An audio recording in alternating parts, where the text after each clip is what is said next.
ചിദംബരം ജിത്തുമാധവൻ പ്രോജക്ടിന്റെ ലീഡ് മനുഷ്യൻ ആസിക്കാണെന്ന് പരക്കുന്നു. ഞാനത് അനൗൺസ് ചെയ്ത് കഴിഞ്ഞപ്പോഴാണ് ഞാൻ ചിതുവിനെ വിളിച്ച് ചോദിച്ചത് ഇത് ഹിന്ദിയാണോ മലയാളമോ ആണോ എന്നുള്ളത്. ചിദംബരമായിട്ടോ ജിത്തുമാധവനായിട്ടോ സിനിമ സംസാരിച്ചിട്ടുണ്ടോ?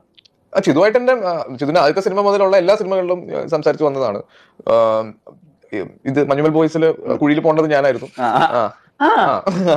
അത് പിന്നെ പല ഡിസ്കഷനും പുറത്ത് ആ സിനിമയ്ക്ക് ഒരു ബാധ്യതയാവുന്ന രീതിയിലേക്ക് ചിലപ്പം മാറാനൊക്കെ സാധ്യത. അപ്പൊ അങ്ങനെ ചിതുവിന്റെ എപ്പോഴും ഒരു സിനിമ ഞങ്ങൾ സംസാരിച്ച് പ്ലാൻ ചെയ്തിരുന്നിട്ട് ഇരിക്കുന്നുണ്ട്.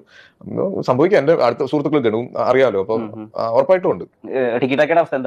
ടിക്കിറ്റാക്ക ഈ ഇതിന് ശേഷം തിരിച്ച് ഞാൻ ഇമീഡിയറ്റ് ജോയിൻ ചെയ്യുന്നത് ജിത്തു സാറിന്റെ ഒരു സിനിമയിലേക്കാണ്. അതിന്റെ കണ്ടിന്യൂഷൻ ടിക്കിറ്റാക്കിലേക്ക് എത്തണം. അപ്പൊ അതിന്റെ ഫൈനൽ സ്റ്റേജ് ബിരിയാണിയൊക്കെ സ്കിപ്പ് ചെയ്ത് പോയിക്കൊണ്ടിരിക്കുന്നു. ത്രില്ലർ പരിപാടി. തമറിന്റെ സിനിമ അത് ഷൂട്ട് ചെയ്തു. അതൊരു ഫീൽ ഗുഡ് എന്ന് പറയുന്നതിനേക്കാൾ ഒരു കുട്ടികളുടെ